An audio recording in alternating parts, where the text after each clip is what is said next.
Hello student, मैं दुर्लभ ज्ञान वर्षा प्राइवेट आईटीआई के ऑनलाइन क्लास में आपका स्वागत करता हूं। जैसा कि आज हम डीसी मशीन के बारे में डिस्कस करेंगे कि डीसी मशीन क्या होता है, इसके कौन कौन से भाग होते हैं और इसके कौन कौन से प्रकार होते हैं। ठीक है, ये सब जानने से पहले हम देखते हैं कि मशीन क्या चीज़ होती है। तो मशीन एक ऐसा उपकरण होता है जिसके दो भाग होते हैं, एक होता है मोटर, दूसरा होता है जनरेटर। ठीक है, मशीन एक ऐसा उपकरण होता है जिसके दो भाग होते हैं, एक होता है मोटर वाला, एक होता है जनरेटर। सबसे पहले मोटर और जनरेटर नाम से आप परिचित तो है, लेकिन मोटर और जनरेटर दोनों का काम अलग अलग होता है। मोटर और जनरेटर दोनों का काम क्या होता है, अलग अलग होता है। तो सबसे पहले जानते हैं कि मोटर का काम क्या होता है। तो मोटर आपका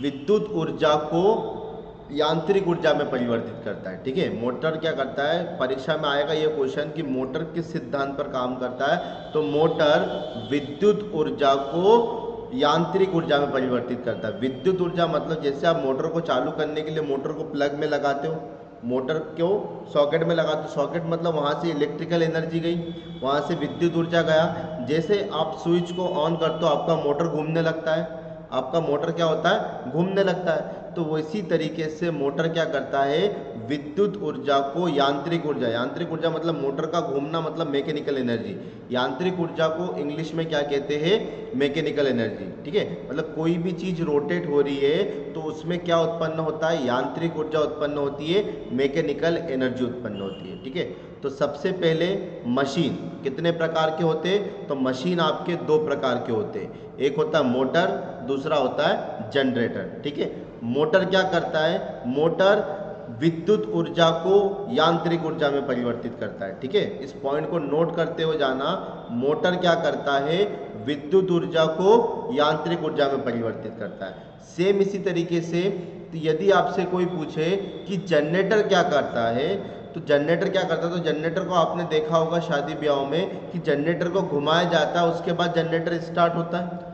ठीक है, उसके बाद उसमें से करंट निकलता है और आपकी जितनी भी बिजली के उपकरण है वो सब प्रकाशित होते हैं। ठीक, तो जनरेटर यांत्रिक ऊर्जा को विद्युत ऊर्जा में परिवर्तित करता है। बात समझ में आ रहा है क्या बोलना चाह रहा हूँ, जनरेटर क्या करता है, यांत्रिक ऊर्जा को विद्युत ऊर्जा, यांत्रिक ऊर्जा मतलब आपने जनरेटर को घुमाया मतलब मैकेनिकली कुछ काम करा, और उसमें से जब मैकेनिकली जब जनरेटर को घुमा दो तो उसमें से क्या उत्पन्न होता है, बिजली उत्पन्न होती है। तो यांत्रिक ऊर्जा को उसने काय में बदल दिया, विद्युत ऊर्जा में। ठीक है, तो दोनों में डिफरेंस पता चल गया कि मोटर क्या होता है, मोटर वह युक्ति या वह उपकरण है जो विद्युत ऊर्जा को यांत्रिक ऊर्जा में बदलता है, और जनरेटर क्या होता है, जनरेटर वह युक्ति या वह उपकरण है जो यांत्रिक ऊर्जा को विद्युत ऊर्जा में परिवर्तित कर देता है। तो आज हम डिस्कस करेंगे कि मोटर क्या चीज होती है, मोटर क्या चीज होती है।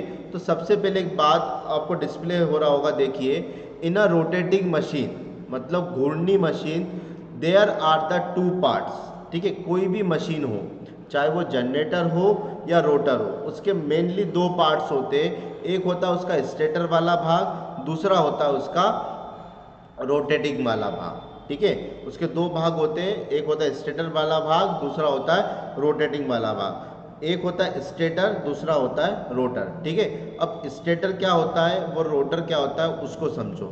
Rotating electrical machine are also two type. Rotating electrical machine आपके कितने प्रकार के होते हैं, दो प्रकार के होते हैं, एक होता है डीसी मशीन, एक होता है एसी मशीन। बात समझ में आ रहा है, समझना, मशीन आपके दो प्रकार के होते हैं, एक मशीन ऐसे होते हैं जो बैटरी से चलते हैं, एक मशीन ऐसे होते हैं जो आपके सप्लाई से चलते हैं। ठीक है, प्रैक्टिकली बता रहा हूँ मशीन कितने प्रकार के होते हैं, मशीन दो प्रकार से चलते हैं, एक तो डीसी से चलता है और एक एसी से चलता है। तो जो मशीन डीसी पर वर्क करे, डीसी पर चलता है, उससे आप डीसी मशीन कहते हो। देखो यहाँ पर दिख रहा है, रोटेटिंग मशीन कितने प्रकार के होते हैं, दो प्रकार के, एक होता है आपका डीसी मशीन, दूसरा होता है आपका एसी मशीन। ठीक है, फिर इस मशीन को डिवाइड करा जनरेटर और मोटर, जैसा कि मैंने आपके साथ डिस्कस करा था कि मशीन दो प्रकार के होते हैं, एक होता है जनरेटर, दूसरा होता है मोटर। तो सिमिलरली डीसी में यदि विभाजित करें तो डीसी में भी दो पार्ट होगा, एक डीसी मोटर और एक DC generator. Same AC motor और एसी जनरेटर। ठीक है, एसी मोटर और एसी जनरेटर। तो तो एसी मोटर और एसी जनरेटर को हम दो अच्छी भाषा में क्या बोलते हैं, इलेक्ट्रिकली भाषा में बोलते हैं सिंक्रोनस और एसिंक्रोनस। ठीक है, क्या बोलते हैं इसको, सिंक्रोनस और एसिंक्रोनस। यहाँ तक समझ में आ रहा है? ठीक है, अब हम देखते हैं कि मशीन के पार्ट्स क्या क्या होते हैं। एक मोटर में कौन कौन से पार्ट्स होते हैं, कौन कौन से भाग होते हैं। देखिए, construction of a DC machine. सबसे पहले कोई सा भी मशीन हो उसमें एक स्टेटर होता है, एक रोटर होता है, एक मैग्नेटिक फ्रेम या जिसे आप बोलते हो योग। ठीक है, स्टेप बाय स्टेप मैं आपके साथ डिस्कस करूंगा कि स्टेटर क्या होता है, रोटर क्या होता है। ठीक है, इसके बाद क्या होता है, थर्ड पार्ट होता है उसका मैग्नेटिक फ्रेम या योग, जो उसका बाहरी आवरण होता है उसे आप योग कहते हैं। उसके बाद होता है पोल कोर और पोल शू। ठीक है, पोल कोर और pole shoe, armature core, armature winding, commutator, brush और बियरिंग और शाफ्ट। ठीक है, बात समझ में आ रहा है? स्टेटर क्या होता है, कि स्टैटिक पार्ट होता है। रोटर क्या होता है, मशीन का जो पार्ट घूमता है उसे आप रोटर कहते हैं, और मशीन का जो पार्ट स्थिर रहता है उसे आप स्टेटर कहते हैं। ठीक है, अब इसको मैं आपको डायग्राम से बिल्कुल अच्छे तरीके से बताता हूँ कि वास्तविक में डीसी मशीन का कौन कौन सा पार्ट्स कहाँ पर होता है। देखिए, ये आपको जो फिगर दिख रहा है ये डीसी मशीन का एक फिगर है। ठीक है, तो इसमें मैंने आपको बोला था कि सबसे पहला भाग क्या होता है, स्टेटर। तो देखो, इस चीज को बोला जाता है, इस पूरे ये जो आपको पूरा भाग दिख रहा है ये स्टेटर का भाग है। ठीक है, ये जो पूरा भाग दिख रहा है आपको डायग्राम में ये पूरा स्टेटर का भाग है। अब स्टेटर के अंदर क्या क्या होता है, स्टेटर के अंदर होता है फील्ड वाइंडिंग। ये जो वाइंडिंग होती है इसे आप क्या कहते हो, फील्ड वाइंडिंग। ठीक है, देखो लिखा हुआ है यहाँ पर फील्ड वाइंडिंग। तो स्टेटर के ऊपर कौन सी वाइंडिंग की जाती है, फील्ड वाइंडिंग की जाती है। बात समझ में आ रहा है? डायग्राम से अच्छी तरीके से क्लियर होगा। इसको विजुअलाइज करके देखो, आपने मोटर देखा है लेकिन आपको पता नहीं कि मोटर में कौन सा भाग को क्या कहते हैं, तो आज इसको अच्छी तरीके से समझ लो कि मोटर में कौन से भाग को क्या कहते हैं। ये आपको जो पूरा भाग दिख रहा है ये वो होता है स्टेटर का भाग। मोटर का जो स्टेटर होता है वो इस तरीके से दिखता है, और स्टेटर पे कौन सी वाइंडिंग होती है, फील्ड वाइंडिंग होती है। स्टूडेंट, स्टेटर पे कौन सी वाइंडिंग होती है, फील्ड वाइंडिंग होती है। ठीक है, इसके बाद आपको एक उसमें चीज दिखा था, योग। योग मतलब एक बाहरी आवरण जो मोटर को जैसे बारिश, पानी, धूल इन सब से बचाता है। ठीक है, इन सब से बचाता है, तो बाहरी आवरण ये जो आपको दिख रहा है ना शील्ड, इससे क्या कहते हो आप, योग या मोटर हाउस। क्या कहते हैं इसे, योग या मोटर हाउस। यहां तक क्लियर हुआ? इसके बाद होता है पोल और पोल शू। दो चीज आती है इसमें, पोल और पोल शू। ठीक है, ये होता है पोल, दिख रहा है, ये होता है पोल। पोल पर बाइंडिंग की जाती है, हमेशा याद रखना, पोल पर बाइंडिंग की जाती है, जिसे स्टेटर पोल कहा जाता है, स्टेटर पोल कहा जाता है। ठीक है, ये वाइंडिंग दिख रही है, ये वाइंडिंग किस पर करी गई है, ये वाइंडिंग पोल पर करी जाती है। ठीक है, और पोल इस तरीके से बनते हैं, समझना, कॉपर के पतले पतले स्ट्रिप काटकर इनको बाइंड करके पोल बनाया जाता है। जैसे कॉपर है, कॉपर के पतले पतले स्ट्रिप करके इन स्ट्रिप को आपस में जोड़कर इन पोलों का निर्माण किया जाता है। क्लियर हो रही है बात? ठीक है, तो पोल कहाँ पर होते हैं, पोल स्टेटर पे लगे होते हैं, और पोल पर क्या होती है, वाइंडिंग होती है। पोल पर क्या होती है, वाइंडिंग होती है, और स्टेटर पे कौन सी वाइंडिंग होती है, स्टेटर पे फील्ड वाइंडिंग होती है। जो जो बात बोल रहा हूँ उसको नोट करते हुए जाना, डायरेक्ट एग्जाम में इसी तरीके से पूछा जाएगा कि स्टेटर पर, डीसी मशीन के स्टेटर पर कौन सी वाइंडिंग होती है, तो डीसी मशीन के स्टेटर पर फील्ड वाइंडिंग होती है। ठीक है, पोल किससे बना होता है, पोल कॉपर के पतले पतले स्ट्रिप से मिलकर बना होता है, टुकड़ों से मिलकर बना होता है। ठीक है, योग किस काम आता है, क्वेश्चन कैसे कैसे आएगा वो बता रहा हूँ कि डीसी मशीन में योग किस काम में आता है, तो बाहरी आवरण मतलब बारिश, धूल, इन सब से बचाने के लिए उस पर एक कवर किया जाता है, मोटर के ऊपर एक कवर किया जाता है, ये वाला, इसे क्या कहते हो आप, योग या मोटर हाउस। अब इसमें एक वर्ड आता है पोल शू। पोल शू, पोल शू क्या होता है, पोल शू जो मोटर की बाइंडिंग होती है, देखना ये वाला हिस्सा दिख रहा है, मोटर की जो वाइंडिंग होती है ये पोल से ना निकले, मोटर की जो वाइंडिंग होती है वो पोल से ना निकले, इसलिए पोल शू होता है। मोटर में पोल में क्या होता है, एक चीज़ होता है पोल शू, उसकी कटिंग इस तरीके से बनाई जाती है कि वो उस वाइंडिंग को पकड़ कर रखे। पोल शू क्या करता है, उस वाइंडिंग को पकड़ के रखे कि वाइंडिंग उस पोल से बाहर नहीं निकले, वाइंडिंग उस पोल से बाहर ना निकले, इसलिए उसको उस पोल में ऐसा एक शेप बनाया जाता है जिससे वो वाइंडिंग उस पोल से बाहर ना निकले। उसी शेप को आप क्या कहते हो, पोल शू। क्या कहते हो, पोल शू। क्लियर हो गया। पोल क्या हो गया, पोल जिस पर स्टेटर की वाइंडिंग की जाती है उसे पोल कहते हैं। पोल शू क्या होता है, पोल शू पोल पर ही इस तरीके की आकृति बनाई जाती है जिससे जो वाइंडिंग रहती है वो पोल से बाहर ना निकले, जिस पर वो वाइंडिंग जो है पोल से बाहर ना निकले। आप यदि ध्यान से देखोगे तो यहाँ पर एक वी शेप दिख रहा है, यहाँ पर एक यू शेप दिख रहा है और ये पोल है। तो आप देख सकते हो कि इस पोल पर उसने वाइंडिंग करी है और ये जो आपको शेप दिख रहा है ये वाला शेप क्या करेगा, इस वाइंडिंग को बाहर आने से रोकेगा, इस वाइंडिंग को क्या करेगा, बाहर आने से रोकेगा। तो इसे आप क्या कहते हो, पोल शू। इसे आप क्या कहते हो, पोल शू। तो मेरे हिसाब से आपको इतना समझ में आ चुका होगा। आगे देखते हैं। देखो ये है आपका कम्यूटेटर वाला सेक्शन, ठीक है। एक पार्ट क्या होता है इसमें, कम्यूटेटर, ठीक है। कम्यूटेटर कहाँ पर लगा रहता है, रोटर पर लगा रहता है। देखो इसको समझने से पहले इसको देखते हैं। ये आपका कंप्लीट रोटर वाला पार्ट है। स्टेटर वाला पार्ट समझ में आ गया। ये वाला पार्ट आपका कौन सा वाला पार्ट है, डीसी मोटर का रोटर वाला पार्ट है, ठीक है। आपको बुक में इस तरीके से दिखेगा और वास्तविक में इस तरीके से दिखता है, ठीक है। तो समझो क्या क्या चीज़ होती है। सबसे पहले इसमें होता है आयरन कोर। रोटर में क्या होता है, आयरन कोर। आयरन कोर में क्या करते हो आप, वाइंडिंग। ये दिख रही है आपको वाइंडिंग, ये कॉपर की वाइंडिंग। तो आयरन कोर पर आप क्या करते हो, कॉपर की वाइंडिंग, ठीक है। इसके बाद ये होता है आपका कम्यूटेटर। ये क्या होता है आपका कम्यूटेटर। ये आपकी होती है बियरिंग।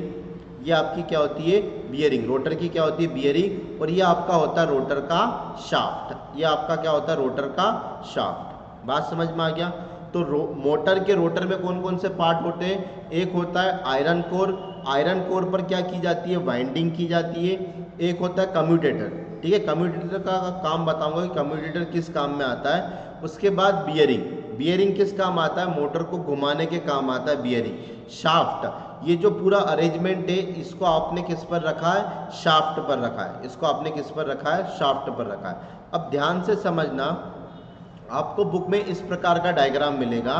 तो ये मैंने क्या बोला था, इसे आप बोलते हैं आयरन कोर, इसे आप क्या बोलते हो, लेमिनेटेड आयरन कोर, ठीक है।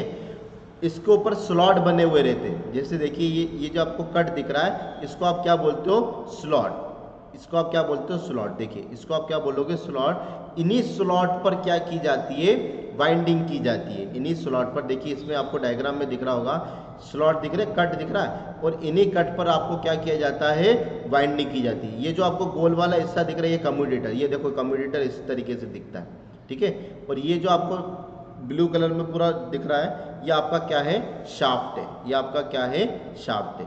तो ये आपका पूरा रोटर का सेगमेंट होता है, ठीक। अब रोटर के इसी पार्ट में से मैं आपको कम्यूटेटर वाला पार्ट समझाता हूँ कि कम्यूटेटर वाले पार्ट में क्या क्या होता है, ठीक है। यहाँ तक समझ में आया। और रोटर पर आर्मेचर वाइंडिंग की जाती है। रोटर पर आर्मेचर वाइंडिंग की जाती है। समझना, डीसी मशीन के रोटर को आर्मेचर कहते हैं। डीसी मशीन के रोटर को क्या कहते हैं, आर्मेचर कहते हैं। और आर्मेचर पर कौन सी वाइंडिंग होती है, आर्मेचर वाइंडिंग होती है। स्टेटर पर फील्ड वाइंडिंग होती है, रोटेटर पर आर्मेचर वाइंडिंग होती है। दोनों में बात क्लियर हो गई। तो यदि आपसे कोई पूछे कि डीसी मशीन के स्टेटर पर कौन सी वाइंडिंग होती है, तो फील्ड वाइंडिंग होती है। और डीसी मशीन के रोटर पर कौन सी वाइंडिंग होती है, तो आर्मेचर वाइंडिंग होती है, ठीक है। ये जो वाइंडिंग है ये कौन सी वाइंडिंग है, आर्मेचर वाइंडिंग है। यहाँ तक क्लियर हो चुका है। चलिए अब देखते हैं कि ये कम्यूटेटर वाला सेक्शन क्या काम आता है, ठीक है। ये आप देख सकते हो ध्यान से, ये कम्यूटेटर वाला सेक्शन है। कम्यूटेटर मेनली क्या होता है, कॉपर सेगमेंट से बना होता है। कम्यूटेटर का काम डीसी को एसी में बदलना और एसी को डीसी में बदलना रहता है, ठीक है। कम्यूटेटर का मेनली काम क्या रहता है, डीसी को एसी में बदलना या फिर एसी को डीसी में बदलना रहता है, ठीक है। अब कम्यूटेटर के ध्यान से देखोगे, ये देखो इसमें लिखा है माइका, ठीक है। जैसे वाइंडिंग शॉर्ट ना हो, आपकी वाइंडिंग क्या होती है, जैसे मोटर शॉर्ट हो जाती है, आप बोलते हो ना मोटर जल गई, मोटर शॉर्ट हो गई।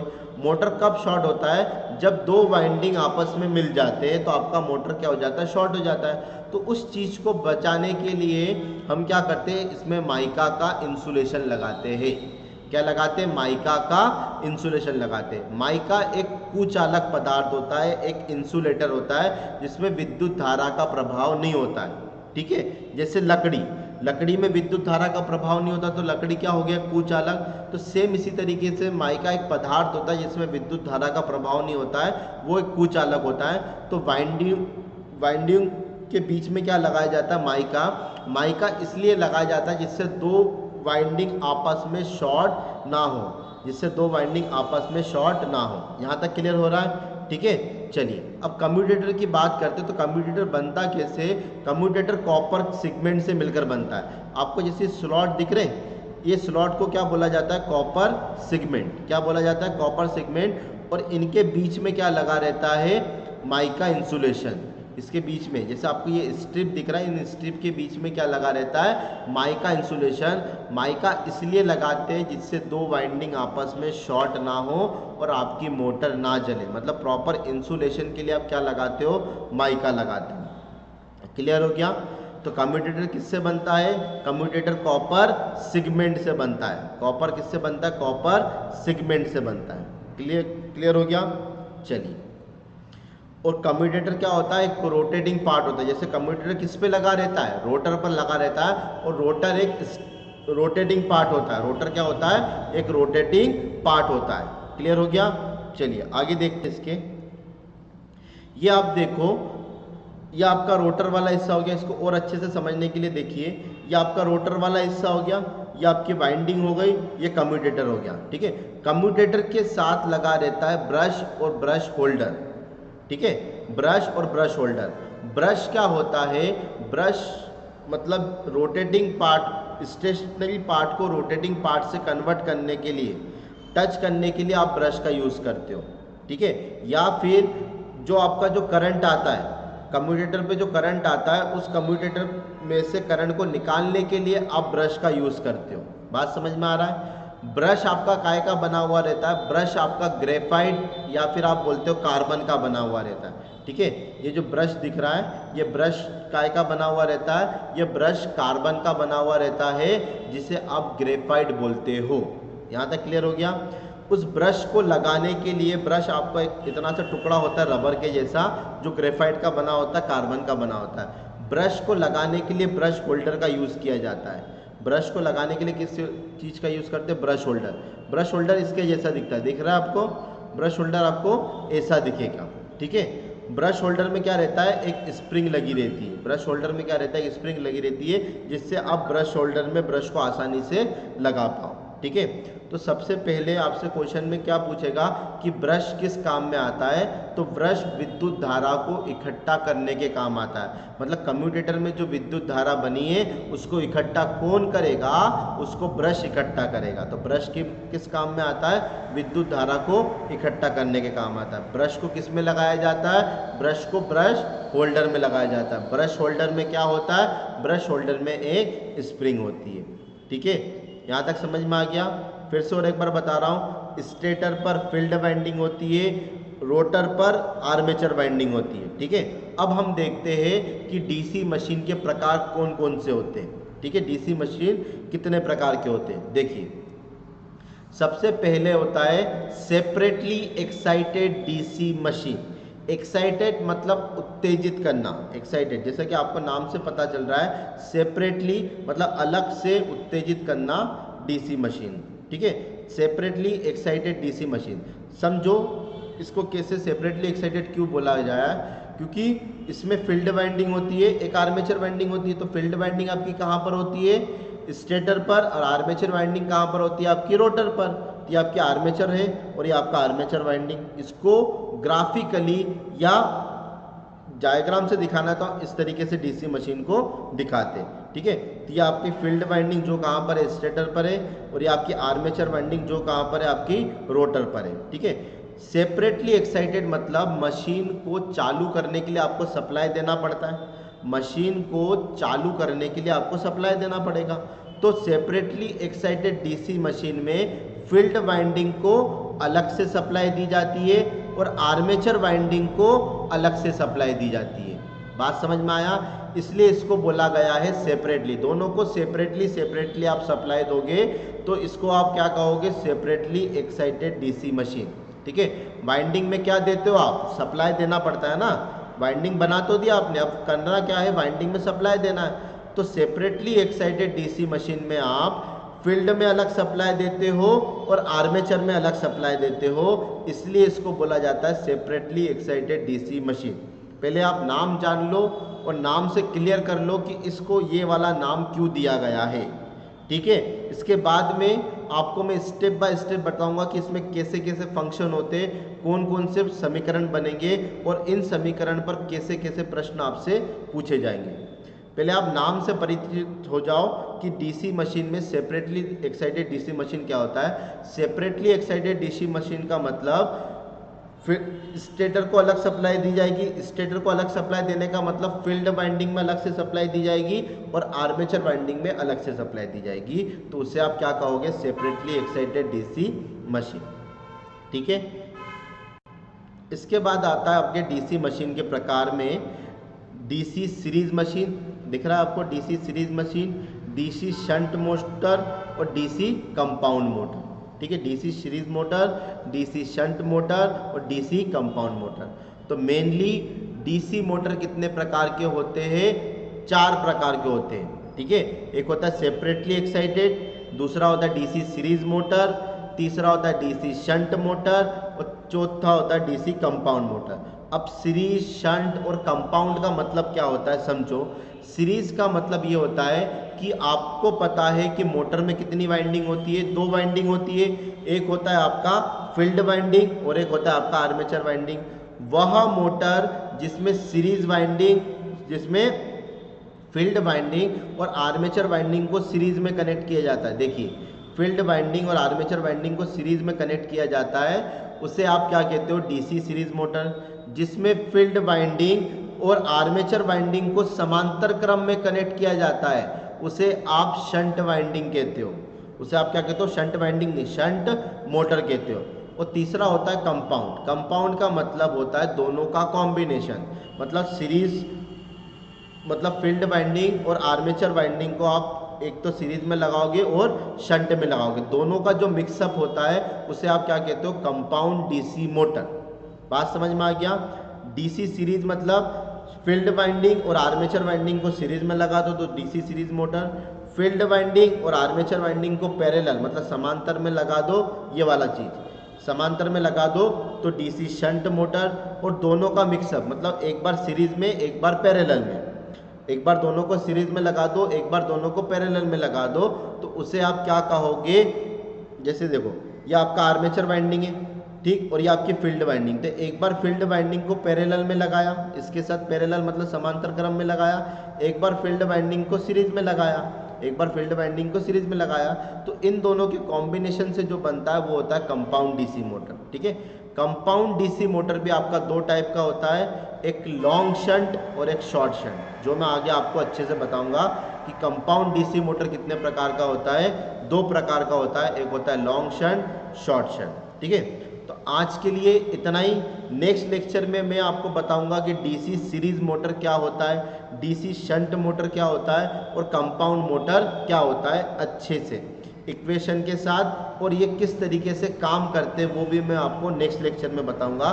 तब तक के लिए आप घर पे रहिए, सुरक्षित रहिए और इस लेक्चर को एंजॉय करिए। Okay, thank you.